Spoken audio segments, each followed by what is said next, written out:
What happens when a friendly daytime talk show turns into a battlefield? Millions tuned in expecting coffee, laughter, and polite banter. Instead, they witnessed a clash so raw, it shocked the studio into silence. On one side, Johnny Depp, Hollywood's rebel king, calm, collected, a drawer full of rings catching the studio lights. On the other, Prince Harry, a modern royal carrying the weight of legacy, his jaw tight as a locked door. The stage was set at The View, but no one, not even the hosts, could predict how fast civility would shatter. One remark, one spark, and suddenly daytime TV became a gladiator arena. The studio looked like a postcard from daytime comfort. Butter yellow lights glowed. Pastel backdrops hinted at calm seas and good manners. Cameras gliding smooth as satin. The audience clapped in polite rhythm, the sound of routine. Joy Behar leaned forward, glasses dangling at the end of a bright chain, voice playful as ribbon. Whoopi Goldberg, steady as ever, hands wrapped around a mug like a conductor, waiting for the first swell, lifted the moment with warmth. "Okay, America," Joy teased, her grin wide. "We have a treat, two men who know a thing or two about headlines." The applause swelled again, curious and appreciative, as she motioned left and right. "Please welcome Johnny Depp and Prince Harry." You know, Johnny gave a small nod, that crooked half-smile that audiences believe is for them, though insiders know it isn't for anyone at all. His suit dark, scarf looping twice, rings flashing in the lights. Harry, in navy, his tie just shy of severe, lifted his hand in the British half-wave, discreet as a secret before taking his seat, back straight, knees polite. "Yo," Whoopi broke the ice. "Gentlemen, welcome." "I feel under-accessorized," she joked, pointing at Johnny's rings. Laughter rolled across the table. Johnny raised a hand lightly. "It's mostly habit," he said, his voice sanded and low. "And a little superstition," Sonny Hostin chimed in, smiling. "Superstition plays big at this table." Sarah Haynes adjusted a card. Choreography practice from hundreds of broadcasts, humming beneath her gestures. The mood was steady, the calm surface of a pond. Joy lobbed the opening underhand. "Johnny, you've been in this business longer than some of our viewers have been alive. When you walk onto a set now, does it feel different than it did 20 years ago? You know?" Johnny turned the thought over with his eyes before letting the words fall. "You learn to listen more than you talk," he said evenly. "And when you do talk, you try to make sure the words didn't show up, dressed in yesterday's clothes." A murmur of appreciation swept the audience. It was wisdom disguised in casual tone, delivered with the weight of someone who has carried stories longer than most could imagine. You know, before Whoopi could pivot to Harry, Sonny leaned in, her voice careful but curious. "And does that listening extend to public narratives? Yours has been, let's say, noisy." You know? Johnny's mouth twitched, almost a smile. "The volume knob's never been mine to control," he said. "Just the melody." Yup. Harry's eyes flicked sideways, barely a glance, but sharp enough to register. Joy caught it instantly, instincts tuned like radar for static. She leaned toward him, voice playful but probing. "And you, sir? You've talked a lot about narratives, too. What's the melody for you now?" Harry clasped his hands, his posture tightening. "Service," he said. "Mental health advocacy, veterans' well-being. Trying to use a spotlight for people who don't usually get one." Whoopi nodded, her voice smoothing the edge. "Not a bad melody. It plays." Joy bridged them with a smile. Two men familiar with misinterpretation. Different lanes, same highway. Do you ever watch each other's stories and think you're there but for the grace of editors? You know, Johnny gave a small laugh, easy but dry. "I try not to gawk at car crashes," he said. "Even ones I've been in." Harry's smile was tight, his eyes fixed on the mug in front of him. The audience chuckled politely, but beneath the laughter, something had shifted.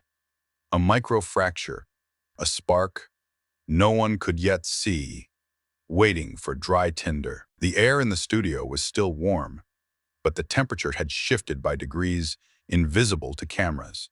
Politeness thinned like paper left too close to flame. The applause had died, replaced by silence that wasn't empty, but watchful, as though the audience itself leaned in, noses pressed against invisible glass. Sarah Haynes, sensing space, lifted her cue card, ready to reset. But Harry leaned forward first, fingers tapping once against the table, voice steady but firm. With respect, he began, glancing briefly at Johnny. Some of us don't have the luxury of choosing when to step out of the car crash. The words landed like pebbles on glass. Johnny tilted his head, his smile small, eyes unreadable. Luxury? His voice carried smoke, low and deliberate. I wouldn't call losing pieces of yourself a privilege, unless you've never had to buy them back. The table tensed. Whoopi's hands folded, calm but calculating. Joy's grin stiffened, sensing the shift. Sunny's pen stilled against her notes. The audience gave a nervous laugh, then hushed, instinctively aware. They were watching a veiled tear. Yo? Harry leaned in further, his accent sharpening the edge. At least when you walk into a room, Johnny, you're still applauded. You're forgiven because people like the stories you tell on screen. Some of us never get that grace. Our stories, our families, don't get erased with the credits. The studio gasped, soft but audible like wind against shutters. Johnny blinked once, his rings catching the light as he tapped the table gently, a rhythm deliberate as a heartbeat. Forgiven, he repeated, almost tasting the word. That's an interesting assumption, isn't it? That anyone knows what forgiveness looks like, unless they've carried the bill. Joy jumped in, her laugh a shade too quick. Well, gentlemen, we did promise headlines, didn't we? The audience chuckled, but the sound was thin, brittle. Sunny pressed carefully, eyes flicking between them. But isn't that the point? You're both symbols of how stories are told and retold until the original voice is drowned out. Doesn't that create, a circus? Johnny cut in, his voice sudden, crisp. He looked straight at Harry. You don't own the tent? You don't tame the lions? You just hope the ringmaster remembers your name. Name? Eh? Harry's jaw tightened, the smile gone. Or you build your own tent, he said evenly, and you make sure the lions are fed. The table went still. Even the camera crew hesitated, lenses hovering like predators waiting for motion. Whoopi exhaled softly, the sound of a referee who knows the match has already begun. Gentlemen, she said, her voice low but firm, let's remember, we're at a table, not an arena. But the words were already late.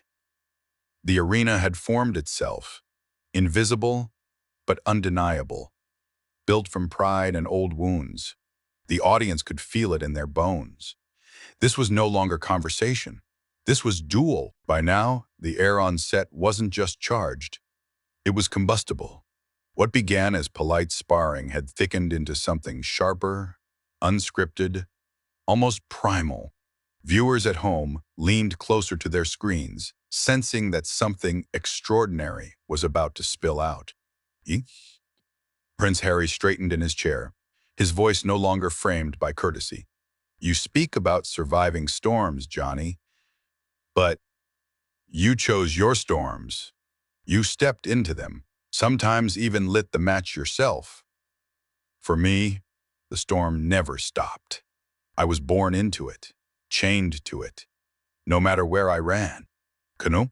The words were not shouted, but their weight pressed across the table.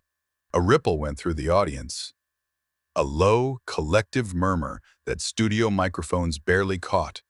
Johnny's expression hardened. He leaned back, then forward, his fingers drumming the table as though marking time. Lit the match? His tone cracked like flint. You think I enjoyed burning down my own house? That's the difference, isn't it? You call it destiny when the fire comes from someone else's hand. I call it survival when you're left with no door to walk through. Whoopi Goldberg raised her hand, trying to steady the storm. Gentlemen, we're here to talk, not to tally scars. But her voice was a thin rope stretched across a canyon. You know, Joy Behar leaned towards Sunny, whispering, "This isn't coffee talk anymore." The audience caught the remark and laughed nervously, but the sound broke like glass, fragile and too sharp. Harry didn't laugh. His jaw flexed as he shot back. "At least when you fell, Johnny, you had the chance to stand again. The public waited for you. My family never let me stand. They knocked me down before the curtain even rose." That was the moment the crowd exhaled, loud enough to feel like wind across the set. The duel had turned into something bare and dangerous. Johnny leaned closer, eyes narrowing, his words heavy as iron. "And yet here you are, a prince on a talk show, telling your story. That's not a fall, Harry. That's a platform." For a second, silence reigned. Then Harry, his voice cold, replied, "A platform built on loss." Mm-hmm. The table went silent. The hosts froze. The audience's breath was held in unison, the cameras catching every flicker of expression. This was no longer an interview. It was revelation, raw and unfiltered, a clash that daylight television had never dared to host. The clash wasn't just verbal. It was personal, generational, myth against myth. And in that moment, it became clear. This wouldn't end neatly, with applause and credits. For a moment, the studio was frozen. No laughter, no shuffling cards, no easy segue. Just silence, thick and echoing. The clash had left its mark, and everyone knew the broadcast had crossed a line it could never uncross. Sunny Hostin finally broke the pause, her voice soft, almost careful. "Stories like yours. They remind us that pain doesn't respect crowns or cameras. It finds everyone." She looked from Johnny to Harry, her eyes searching for common ground. But neither man moved. Johnny's fingers stilled on the table. He leaned back, shoulders lowering slightly, as if the weight of the exchange had settled into his bones. His eyes drifted toward the audience, not in performance, but in quiet recognition. The rebel image, the untouchable myth, it flickered for just a second, replaced by something human, something tired. "You?" Harry adjusted his cuff, his gaze lowered to the polished surface of the table. The defiance hadn't vanished, but it carried a new edge, something between weariness and vindication. He had said what he came to say, but the cost of those words lingered in the air, sharp as smoke. The hosts exchanged glances, searching for a lifeline back to daylight television normalcy. Joy Behar attempted a smile, brittle at the edges. "Well, this is going to be one for the history books." The audience laughed, but it was nervous, uneven. The sound of people unsure whether they'd witnessed television or confession. Whoopi took a breath, steady and deliberate. "Gentlemen, thank you for being raw, for being real. Conversations like this remind us that behind every headline, behind every rumor, there are people and people bleed." Her words hung there, and for once, not a single company host interrupted. The cameras panned out, capturing the table, not as a stage, but as a battlefield. Two men, two stories, two myths colliding under studio lights. It was no longer about royalty or rebellion, scandal or survival. It was about the raw, unedited truth of being human in front of millions.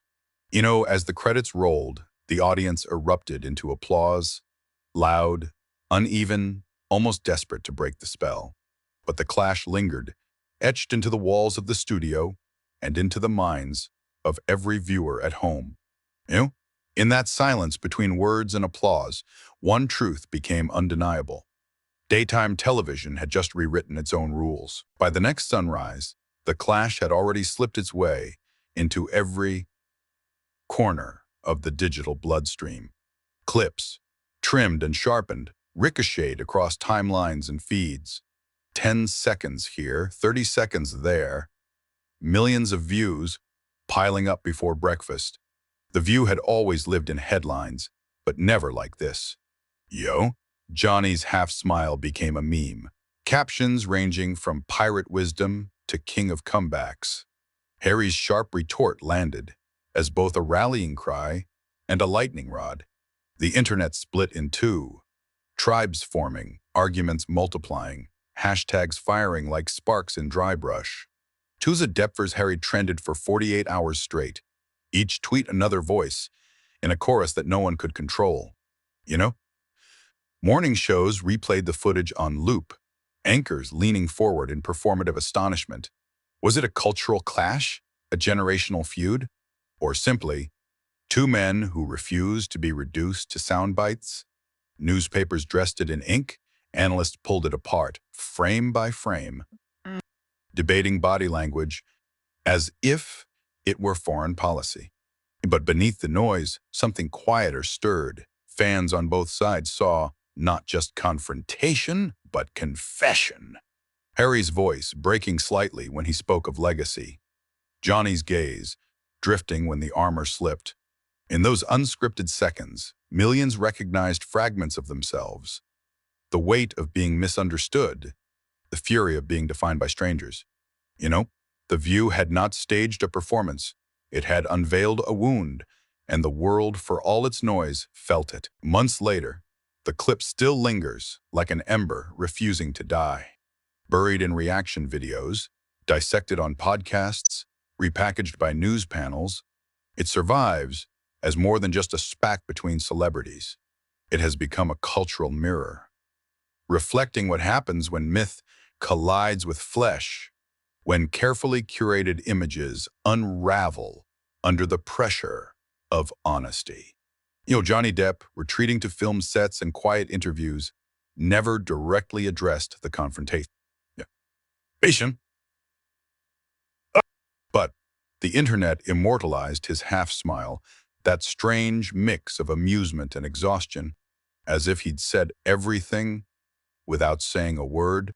Prince Harry, meanwhile, leaned into his truth, granting follow-up interviews where his tone was steadier, more defiant, framing that night not as a wound, but as a stand. Both men carried on, but neither quite escaped the echo chamber they had unwillingly built together.